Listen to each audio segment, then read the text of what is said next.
Ang pinaka-oldest Greek manuscripts na sumusuporta po sa readings na Church of God sa Gawa 2028 ay ang tinatawag po na Codex Sinaiticus at Vaticanus na kapwa dated 4th century AD. Tandaan po ninyo yun. Ano po? Ang oldest Greek manuscript na sumusuporta sa readings na Church of God sa Acts 20:28 ay ang Codex Sinaiticus at Vaticanus na yan ay dated po na 4th century. Ang King James Version naman na nailathala po noong 1611, yan po ay mula sa Textus Receptus of the Greek New Testament na ginawa ni Erasmus noong 16th century. Late na po ang mga yan kung ikukumpara sa ancient Eastern Aramaic text na dated AD 150 na hango sa original autograph ng Bagong Tipan na naisulat naman noong 1st century.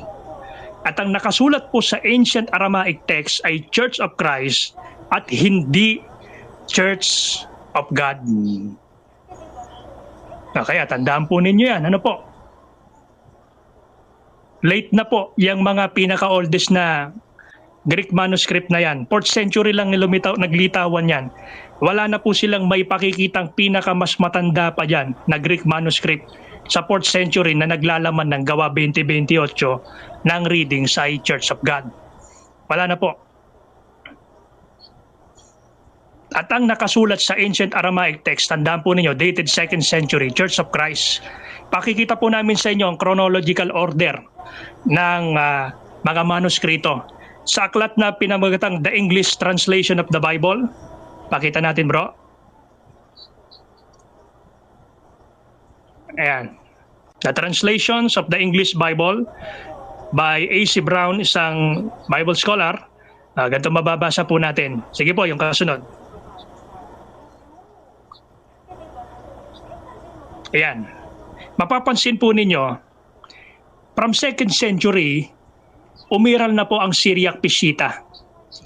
Then pagdating po ng 384, yun namang the Latin Vulgate ni Jerome.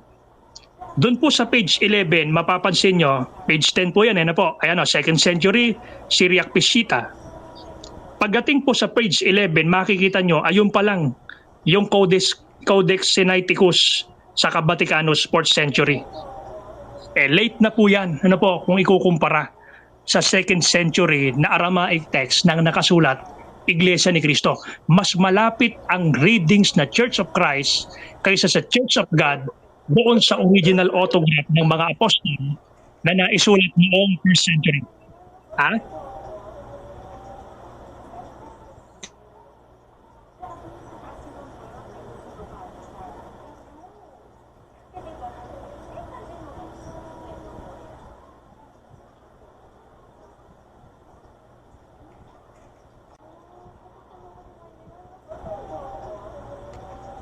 Ayan, shoutout muna tayo sa 102, 101 version, 101 viewers, version tuloy na basa. Kanina pa kasi tayo bumabasa ng mga version Ayan. Medyo may ginawa lang ulit yung ating technical. Shoutout muna tayo. Hinihimay-himay naman natin, Yan. Shoutout kay Yasin from Area 69 ng Brazil. Ayan. Kay RGZ 23. Sayang wala na mga MCGI sa Comsex. Mas lalo pa sana silang masasaktan nito. Ayan, sabi ni Cyrus Angelo. Shout out from Qatar kasi Nutshell. Ayan, saka sa 100,000 viewers natin. Ito pong ating live ngayon. I-upload po natin ito sa YouTube channel ng The Revealers. Para po mabalikan po ninyo, ma-review po ninyo itong tinalakay natin ngayong gabi. Shout out po from Sarangani District kay Brother Mindanao. Ayan. Kay Mokong James, shout out po. Ayan. Tap nyo lang, 44,000 likes na tayo. Paabutin natin ng 50,000. Tap lang kayo para lalong ma-recognize ni TikTok. Nawala na sila, hindi naman dito nag-mute tulad nila. Ayan. Yung mga MCGI na mga nakikinig, yan dyan lang yon.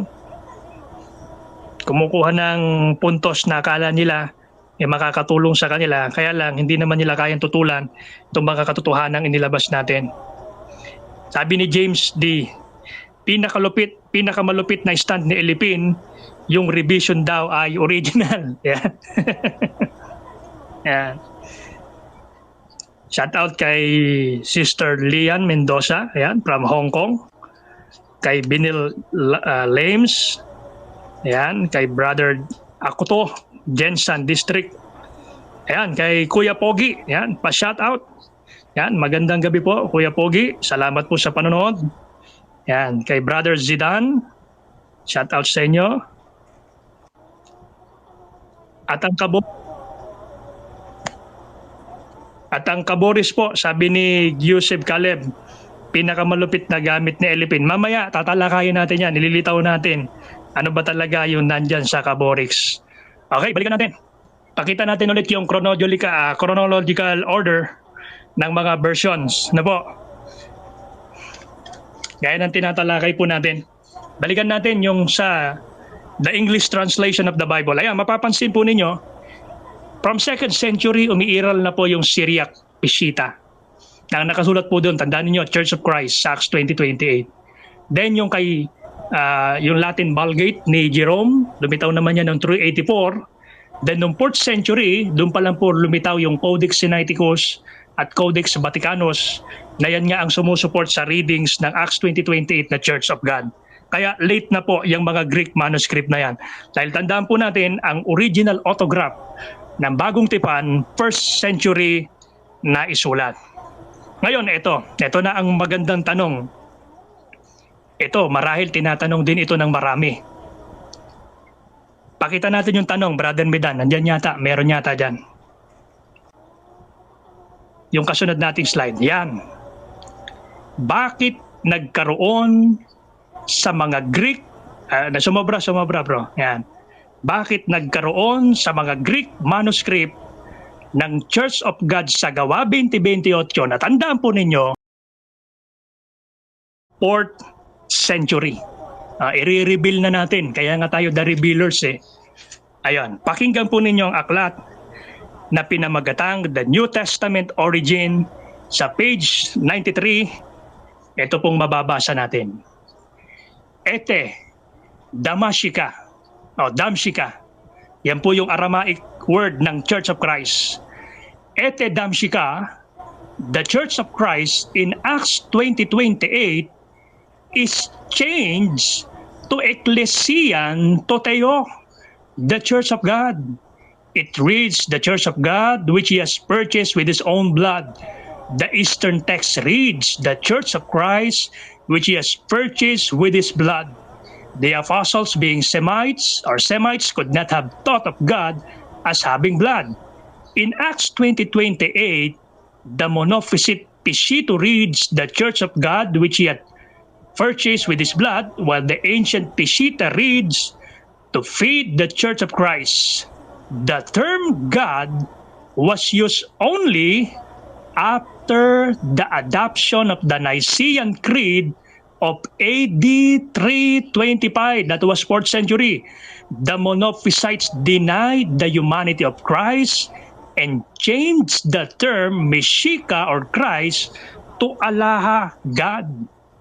Yung tanong po natin, bakit po nagkaroon sa mga Greek texts na dated 4th century ng Church of God sa Gawa 20:28? Ang linaw. Pakita nga natin bro ulit yung page 93, paki-zoom. Yan kanina, paki-zoom, yan. Ang sabi po dyan, sa binasa natin, ayun Ete Damshika, or the Church of Christ in Acts 20:28 is changed, pinalitan ng Ecclesian Toteo. Yun po ay Greek word ng Church of God. Kaya pala merong readings na Church of God sa mga Greek manuscript sapagkat pinalitan yung talagang nakasulat sa 20:28, na ang talagang nakasulat doon ay Iglesia ni Cristo. Binago lang yan. Kailan binago yan? Pakita natin yung nasa baba, page 84, na binasa din natin. Ayun po, the term God was used only after the adoption of Nicene Creed of AD 325. Kailan po nila pinalitan? Yung nakasulat sa Gawa 20:28, pinalitan ng Iglesia ng Diyos ang Iglesia ni Kristo? Pagkatapos pong maimbento ang aral na si Kristo'y Diyos noong year 325, para nga naman sumang-ayon sa doktrina nila. Kaya nga sabi din dyan, the Monophysites denied the humanity of Christ and changed, binago ang terminong Mesika or Kristo ng Alaha o God. Sa makatwid, noong 4th century, tandaan po ninyo sa Nicene, sa Council of Nicaea, noong 325 AD, inimbentong aral na si Kristo ay Diyos. Ano rin ang ginawa nila noon? Binago yung nakasulat sa Gawa 20 at 28 para lamang po sumang-ayon sa maling aral nila na yan. Iyan po ang dahilan kung bakit nagkaroon po ng readings na Church of God sa Greek, sa mga Greek manuscript ng Gawa 20:28. Kaya, tandaan po ninyo, kung may mababasa man na Church of God sa mga Greek text ng Acts 20:28, ang mga yan po ay bunga lamang po ng corruptions sa talata po ng Biblia. Binago lang nila yan. Ito siguro nag-iisip na yung mga viewers natin. Sino nakakatulad niyan? Ni Rabula at saka ng mga Munificet Bishop at ng iba pa na binago yung nakasulat sa Gawa 20:28 para lang sumang-ayon sa kanilang sariling doktrina. History repeat itself po kasi. Sino ang gumawa niyan? Paki-comment nga po ninyo kung meron kayong idea. Sino kilalin yung mga ngaral na nangunguna sa isang relihiyon na binago din yung nakalagay sa Gawa 20:28 para lang po sumang-ayon sa kanilang maling doktrina? Sino? Sabi nung iba, si Elipin. Si Bes daw, sabi nung iba. Si Dalaginding. Si Mama Eli, sabi ng iba. Hindi tayo magpaparatang. Ipakikita na lang natin yung pruweba. Next slide tayo, pakita natin. Sino nga ba? Yun muna ang tanong natin. Pakita natin, Bro Midan. Ayan, sino nakakatulad? Ang ganda nung tanong natin eh. Ayan. Sino ang nakakatulad ni Rabula at ng mga Munificet Bishop at iba pa na binago ang orihinal na nakasulat sa Gawa 20:28 para lamang sumang-ayon sa kanilang sariling maling doktrina? Hindi tayo magbibintang. Pakikita po namin sa inyo. Sige. Next slide tayo, bro. Yun. Nakikita nyo po yan? Sino may-ari niyan? Una, yung nasa taas, yung digital Bible. Nakalagay naman po yung relihiyon eh. Ano po? Meron silang ipinablish na application sa cellphone na digital Bible. Ayan.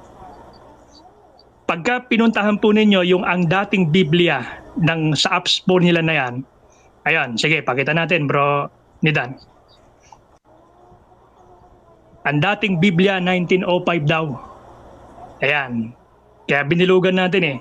Napansin po ninyo, yung ADB, ang dating Biblia, ibig sabihin yan, Gawa 20:28 ang nakalagay. Ano daw mababasa? Iglesia ng Diyos. Sipin nyo Yan ang ginawa nila. Yun namang nasa TV nila, nasa programa nila. Ano rin ang ipinapakita nilang nakasulat sa ang dating Biblia? 1905. Pakita naman natin, Bro Midan, yung sana sa baba.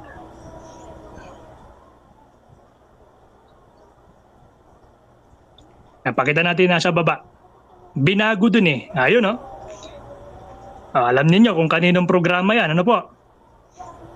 Ayun. Gawa 20:28. Ang dating Biblia. Iglesia daw ng Diyos na nakasulat. Tandaan po ninyo yun Sa application ng relihiyong yan, sa Gawa 20:28, mababasa daw Iglesia ng Diyos. Sa kanilang programa, Gawa 20:28, ang dating Biblia, Iglesia ng Diyos. Pero alam po ba ninyo na yung relihiyon na yan, meron po yung ipinamahaging Biblia. Ay mga ipinamigay na mga Biblia po yan. At yung Bibliang ipinamahagi po nila, ang dating Biblia 1905 din. Tanong, ano ang nakasulat sa ang dating Biblia 1905 na ipinamahagi po ng relihiyon na yan sa Gawa 2028? Kapareho ba nung pinapakita po nila sa kanilang programa at Bible application? Ayan, papakita po namin sa inyo. Ayan, pakita natin bro. Yan po yung Bibliang ipinamahagi nila. Ang Biblia 1905. Ano nakasulat sa Gawa 2028? Katulad ba nung pinapakita nila sa programa nila? Ang linaw po, ang nakasulat sa 2028, Iglesia ng Panginoon. Hindi po Iglesia ng Diyos. Kaya history repeat itself. Ang makabagong rabula ngayon at mga munipisit, bishop at iba pa na nanglikot sa Gawa 2028 para lang sumang-ayon sa kanilang doktrina, alam nyo na kung anong relihiyon po yan. Ganyan po sila kadesperado. Pati Biblia, nililikot nila. Pati Biblia, binabago nila para lang sumang-ayon sa gusto nila. Alam natin kung anong sasapitin ng mga taong yan. Malinaw yung nakasulat sa Apokalipsis 22:18 hanggang 19. Yung magdaragdag, magbabawas, parurusahan ng Diyos yan. Ano po? O kaya dito na tayo sa mga punto natin. Tama. Pakita natin yung punto natin. Ano po? Malinaw yan. Ano po? Ayan. Tandaan po ninyo. Ayan yung pinakapunta natin. Ang pinaka-oldest Greek manuscript na sumusuporta sa readings na Church of God sa Gawa 2028 ay ang Codex Sinaiticus at Vaticanus na kapwa dated 4th century AD. At kaya lamang nagkaroon ng readings na Church of God sa Gawa 2028 na mga Greek manuscript ay sapagkat pinalitan ng readings na Church of Christ ng Church of God pagkatapos maimbento ang aral na si Kristo ay Diyos sa konsilyo ng Nicea noong 325 AD para lamang sang-ayunan ang maling doktrinang ito. Ayan. Ngayon, ito na tayo sa hinihintay din ng iba. Talagang kapanapanabik itong mga pinapakita natin Sagutin na natin itong kasinungalingan ni Eli Pinbasa na miyembro ng NCGI na ni Soriano tungkol sa Gawa 2028 ng Caboris Codex. Alam po ninyo, dun sa debate, mapapanood nyo naman po sa YouTube, pinalilitaw nitong si Eli Pinbasa nang mababasa sa Caboris Codex na sa Gawa 2028 doon ay Church of God. At hindi pa siya natapos sa kasinungalingan niyang yon. Meron siyang ginawang live at doon sa live niya, ipinapakita niya na talagang ang mababasa daw sa Caboris Codex ay Church of God sa Gawa 2028. Ito, panoorin po natin ang video ni Eli Pin at panoorin din po ninyo ang sagot natin sa kanya. Ayan, play na natin bro. Ayan, ihahayag ko po sa inyo kung paano nagdunong-dunungan at nagsinungaling itong si Eli Pinbasa na miyembro ng MCGI ni Soriano tungkol po sa Caboris Codex. Ang Caboris Codex po ay nakasulat yan sa wikang Aramaic. Tingnan natin kung paano nagsinungaling, nanloko at nagdunong-dunungan itong si Eli Pin tungkol sa Gawa 2028 ng Caboris Codex. At ang nakasulat daw doon ay Iglesia ng Diyos at hindi Iglesia ni Kristo. Tingnan natin yung panluloko ni Eli Pinbasa una sa sarili niya at doon sa mga nakikinig sa kanya. Ito, pakinggan natin ang dunong-dunungang Eli Pinbasa. Tatanong ka. Ayan yung kaburi, oh. Oh, ano nakalagay sa kaburi? Oh, ayan, oh. Oh, kung marunong ka magbasa, kaibigan. Ayan, oh. Sinabi niya, hindi yan yung Church of Ano God. nakalagay dyan? Iglesia di Allah. Oh, ibaba natin. Ayan, oh. Di Allah of God. Oh, word. Makita natin. Ayan, oh.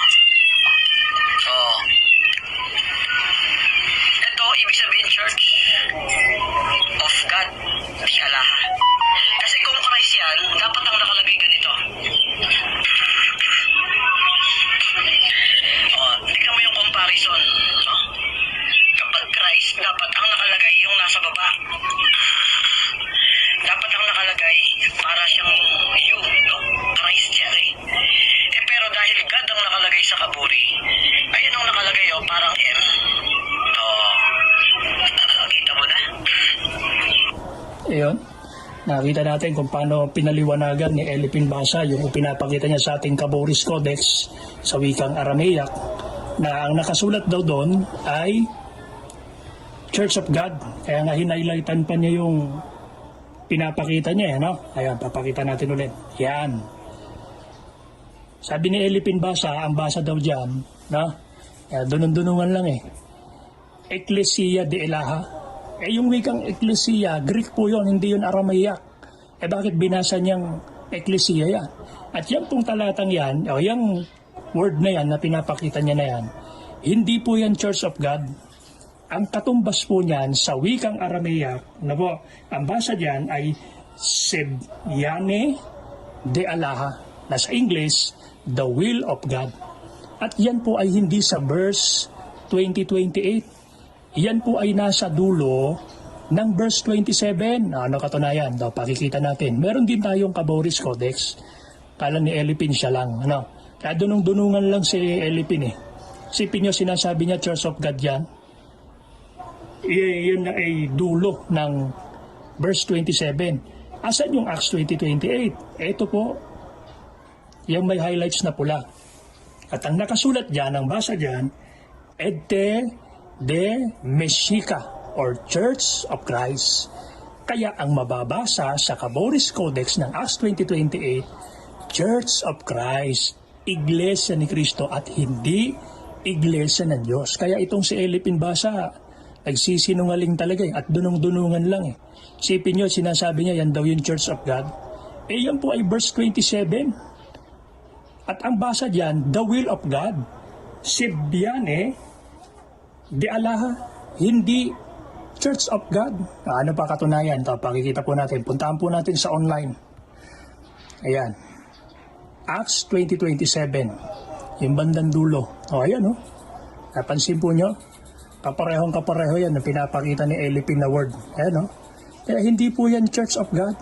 At ang mababasa sa verse 28, yan, ng Caboris Codex, Ede de Mexica or Church of Christ. Kaya si Elipin Basa, no, dunong-dunungan lang. Hindi naman talaga niya alam basahin yung Aramaic na yan. Kaya nga mali pa yung binulugan niya eh. At itinatago niya yung katotohanan na nakasulat sa Gawa 20:28, Iglesia ni Cristo at hindi Iglesia ng Diyos. Elipin, tigil-tigilan mo yung kasinungalingan mo, no? Una mong niloloko yung sarili mo, pagkatapos niloloko mo pa yung nakikinig sa'yo. Kung magpapakatotoo ka lang, Elipin, makakarating ka sa katotohanan.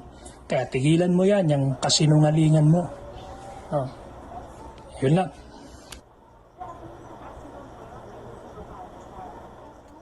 Ayun, narinig natin, ano? Nakita natin yung paano kunwari, scholar itong si Elipin, pero nilitaw natin yung kasinungalingan.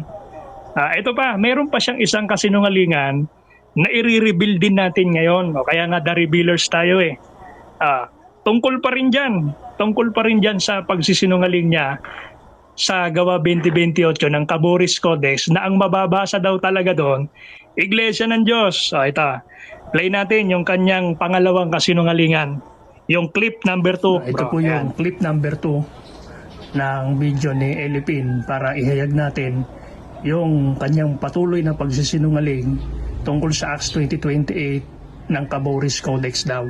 Ito, pakinggan natin kung paano ulit nagsinungaling at nanloloko si Elipin Basa. Una, yung sarili niyang niloloko niya at yung mga nakikinig sa kanya. Ito, pakinggan natin siya.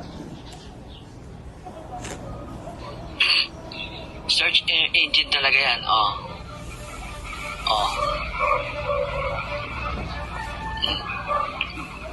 Set uli natin. Mateo.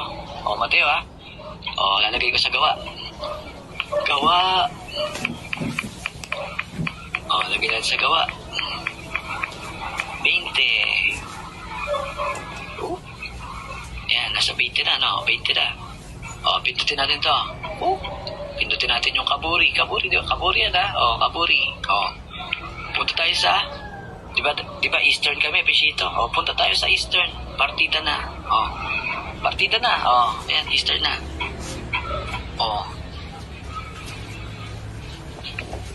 Tapos, load na natin. Load. Yan, load tayo, load. Yan. Nandito na tayo. Hindi yata alam nila yan eh. Ngayon niya yata nila nakita yan eh. Kasi tango lang ng tango dun sa mga... ayan punta na tayo sa gawa. Gawa, 20. 20. 28. Ano nakalagay? Ayun church. Palakayan natin para makita natin. Ayun. Church of God. Church di Allah. I-analyze natin. Baka sabihin, nantatay tayo. Analyze. Ayan na.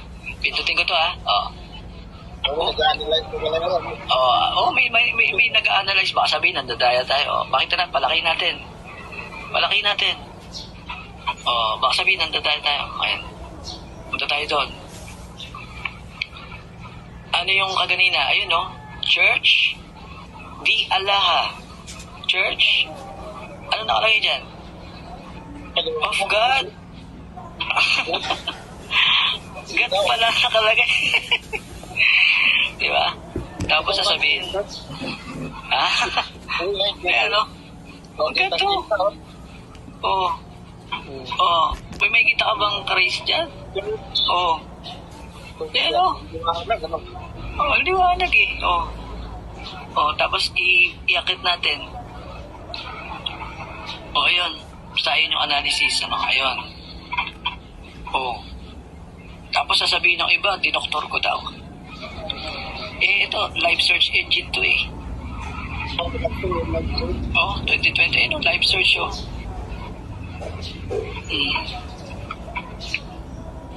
Okay na siguro. Ayan. Nakita natin kung paano nagpaliwanag itong si Elipin.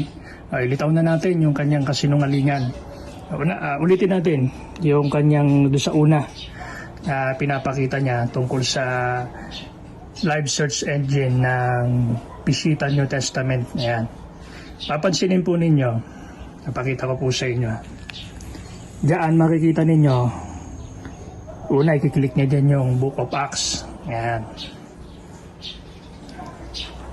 Chapter 20. Ayan. Tapos, may makikita kayo dyan, dalawang option. Ayan, nakita niyo yan? Nakalagay dyan, use BFBS or UBS Peshitta text. Yan yung Peshitta text ng United Bible Society. Pagkatapos sa baba niyan, nakalagay use Caboris Peshitta text. Therefore, ang lilitaw dapat dyan, dalawang text ng Acts 20:28. Isang sa UBS at isang sa Caboris Codex. Pero paano yan itinago? Paano itinago ni Elipin Basa yung Caboris Peshitta text? Para palitawin na talagang ang mababasa daw sa Caboris ay yung Church of God sa Acts 20:28. Patuloy natin una, isi-click niya yan, yung UBS. Then, yung Caboris Peshitta. Yan, para nga naman masabi na talagang mababasa daw sa Caboris. At kiklik niya daw, partida pa daw, yun nasa Eastern. Pero yan na, may papapansin po ako sa inyo. Clinic niya ito. Itong UBS, saka itong Caboris. Clinic niya itong Eastern. Alam niyo paano nanloko si Elipin para itago talaga yun na mababasa yung Caboris Peshitta? Clinic po niya itong non-Unicode font. Pansinin ninyo. Tuloy natin itong video niya.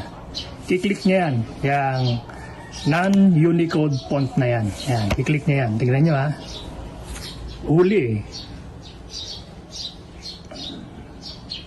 Yun. Ayun. Sa kanya ngayon ilo-load. Yan. Anong lilitaw ngayon? Bagamat dalawang text pero matatago yung Aramaic text ng Caboris. Napansin nyo parang mga letter saka number na lang. O, kaya naman ang lilitaw lang na Aramaic text, yung nasa Peshitta lang ng UBS. Ganyan ng loko sa Elipin. Papakita ko sa inyo, dito tayo sa live search engine. Ayan. Ang ginawa ni Elipin, clinic niya ito. Non-Unicode. Ayan. Kaya nung niload niya yung verse, papansin ninyo, punta muna natin yung Book of Acts. Ayan.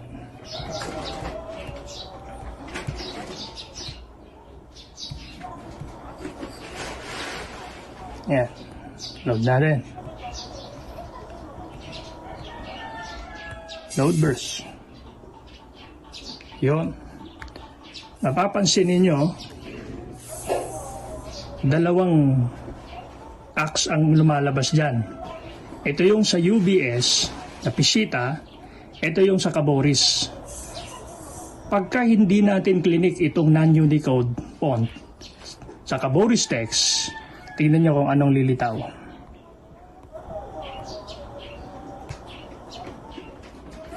Ayun. Parehong Aramaic text. Nakita nyo? Napunta na natin yung Acts 20:28. Yan. Ang ipinapakita ni Elipin, ito lang Peshitta text na version ng UBS. Ayaw niyang ipakita talaga itong Acts 20:28 ng Caboris Codex. Kaya nga tinago niya yan eh. Kasi ang mababasa sa Caboris Codex, ayan o, Edte Damasica or Church of Christ. I-analyze natin kasi yung in-analyze niya hindi naman Caboris eh, yung sa Peshitta text ng UBS. Ayan yun o, tapuntahan natin yung in-analyze niya. Ayan yun, yan yung pinapakita niya kanina eh, di ba? Sa UBS yan, Peshitta yan na version ng UBS, pero sa Peshitta ng Caboris Codex, ito na, i-analyze na natin. Yan yung tinago ni Elipin eh. Pansin po ninyo. Ayun yung terminong edte or church, Meshica o Demasica or Christ. Ayan o. Church of Christ or Messiah. Nakita nyo? Kaya talagang ang nakasulat sa Caboris manuscript or Caboris Codex, Church of Christ. Tinago lang ni Elipin. Itago natin ulit. So, gayahin natin yung ginawa ni Elipin. Click natin itong non-Unicode font. Ayan.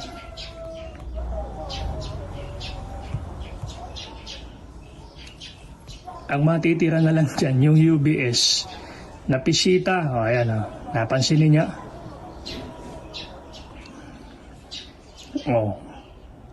Naging letter saka numbers na lang siya. Kaya pinalilitaw ni Elipin, ito nga naman yung mababasa sa Caboris Codex. Ganyan magsinungaling si Elipin. No? Una niyang niloloko yung sarili niya. Try natin italisin ulit. Ayan. Lilitaw na yung Aramaic text ng Caboris. Ayan. Ang mababasa doon, Elipin basa na punong-puno ng kasinungalingan at pandaraya sa sarili at sa kapwa-tao. Ito, ang mababasa dyan. Yung Edte Demasica or Church of Christ. Huwag mong niloloko yung tao, Elipin.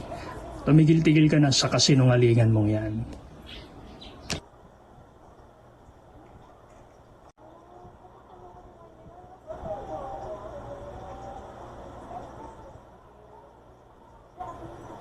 Ayun, nakita natin naihayag natin, nai-reveal natin yung kasinungalingan ni Elipin. Ngayon, para po masundan ninyo kung paano paggamit dun sa online search engine ng Peshitta, papakita natin uli at patunayan talaga ang nakalagay sa Caboris Codex po doon ay Church of Christ. Yung number 3 na video natin bro, baikli lang naman yan. Okay, pakiplay po. Ayan, nandito tayo sa website na yan. Ayan, kiklik po natin yung Caboris Pisita text. Ayan. Punta tayo sa Book of Acts. Naripakita natin. Chapter 20. Ayan. Then, i-load natin yung verse. Ayan na makikita natin. Search nyo lang sa internet, dukrana.com. Ayan. Acts 20:28, mababasa po natin dyan. Ayan po, Edte Damashika or Church of Christ. Ayan ang talagang nakasulat po sa Caboris Codex. Mamaya ipapakita natin yung talagang Aramaic text. Ayan, yung mismong talagang aklat. Yan, nakita natin, dukrana.com. Ayan. At pag inanalyze po natin yan, ang mababasa talaga dyan sa Caboris Codex, Church of Christ, yan yung sinasabi nitong mga LCGI na AD 164, kaya panalo daw sila. Hindi nila alam, talagang nakalagay sa Caboris Codex na 164 AD, Church of Christ, tinatago lang ni Elipin yan, nautulang sila ni Elipin, yung mga napapaniwala ni Elipin Basa. No? Ayan, ang nakalagay po dyan ay Church of Christ. Ngayon, ito po. Yan pong Caboris Codex na yan, meron pong nag-translate niyan into English. Yan po yung salin ni John Wesley Etheridge. Pakita natin. Pakita na natin yung mismong Caboris Codex. Pakita natin sa screen. Saka yung English translation ni Etheridge. John Wesley Etheridge. Ayan, mapapansin po ninyo. Yung pong merong guhit na pula. Ayan, ipakita natin. Meron tayo yung kasunod na slide niyan, bro Revealer. Mas malinaw, isinom na natin. Ayan. Yung next slide po, ayan, makikita. Yan. Ayan, nakita po ninyo? Yan po yung Caboris Codex. Yung merong underline na pula. Yun po yung Edte Damashika. Ayun po yung salin po ni Etheridge, Acts 20:28. Ang nakalagay po ay the Church of the Messiah or Cristo or Christ. Kaya talagang ang nakalagay po sa Caboris Codex ay Church of Christ. Iglesia ni Cristo. Hindi po iglesia ng Diyos. Talagang itong si Elipin sinungaling. Yan ang galawang MCGI. At batay po sa mga Bible scholar, para po sa kaalaman ninyo, ang Caboris Codex po, yan po ay third generation copy mula sa 5th century Aramaic text na kopya naman from 1st to 2nd century Aramaic text. Pakita natin bro yung paliwanag dun sa aramaicscriptures.com, yung kasunod. Ayan. Ang sabi po dyan, yung Caboris manuscript, yan po ay isang manuskritong naisulat between 800 to 1000 AD. Na yan naman ay faithful copy, ang sabi po dyan, as being a faithful copy of much older Eastern Aramaic New Testament manuscript likely scribed during the mid-5th century. Ayan. Which in turn likely was itself a faithful copy of the original New Testament scriptures in the late 1st or early 2nd century. Sa makatwidya ang Caboris Codex na yan, bagamat kopya yan sa 5th century manuscript, nakopya naman sa late, ang sabi niya late 1st or early 2nd century. Yan po yung mababasa sa Caboris Codex. Yan sana yung bala nila na yun Kaya lang hindi naman kumampi sa kanila. Niloko lang nila yung mga tao. Sabi nila 164 AD, Caboris Codex ang mababasa Church of God. Inilitaw natin, hindi totoo na Church of God. Iglesia ni Cristo ang nakasulat doon. Ngayon, bakit po natin tinatanggap ang paliwanag nilang ito tungkol sa Aramaic text? Tandaan po ninyo, sabi nila, yan ay kopya from 5th century na manuscript, na kopya naman in the late 1st. Pansinin po ninyo. Late 1st or early 2nd century.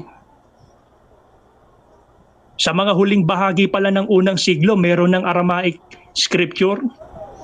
Bakit natin tinatanggap po yan?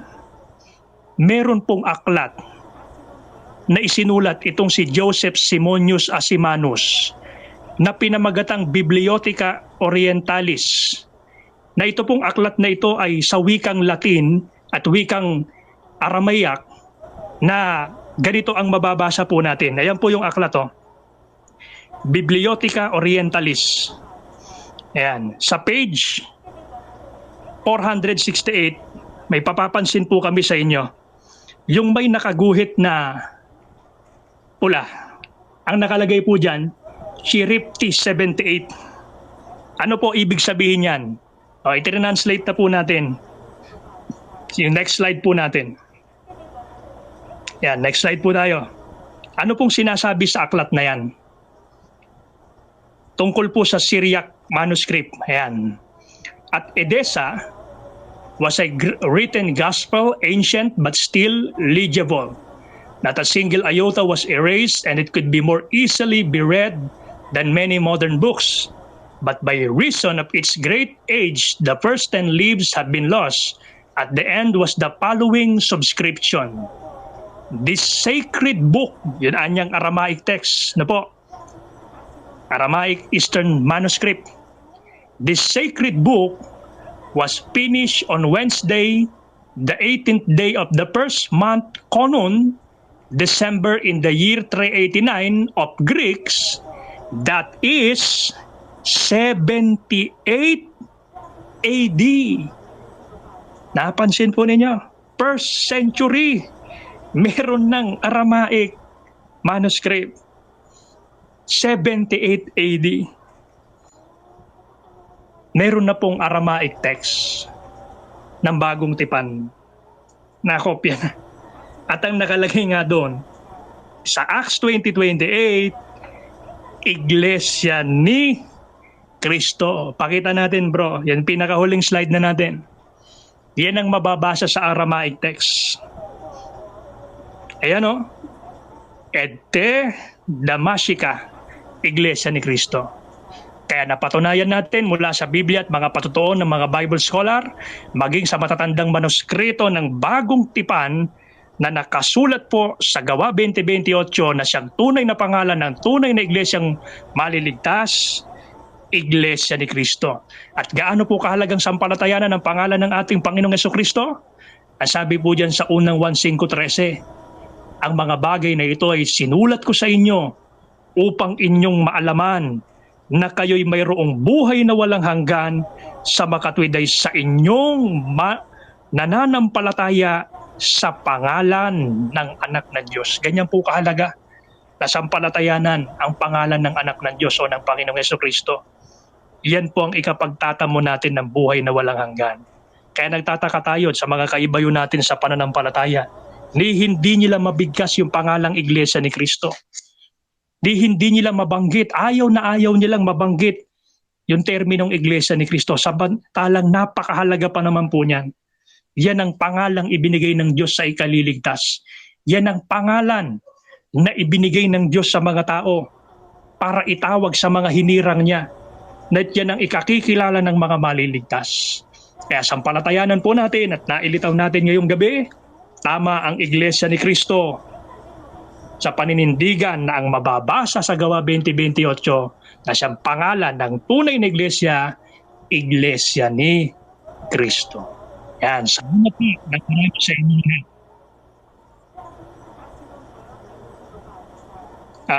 Salamat po ng marami sa inyo. Ano po, sa 88,000 viewers natin sa ginawa niyong pagsubaybay. Ito pong ating nilabas na ito ay mapapakinggan din po ninyo o mababalikan natin, i-upload po namin ito sa YouTube. Magre-relive tayo mga kapatid at sa mga viewers natin para sa question kung meron kayong katanungan. Salamat ng marami. Pasok kayo, balik kayo ulit pag nag-relive po kami. Within 1 minute lang, babalik tayo. Salamat ng marami sa inyo, ano po, sa inyong pakikinig. Yan, kasi puputulin natin para maikli lang yung recording ng full segment natin. Itutuloy natin sa tanong at sagot mamaya pag nag-relive tayo. Salamat ng marami sa pakikinig.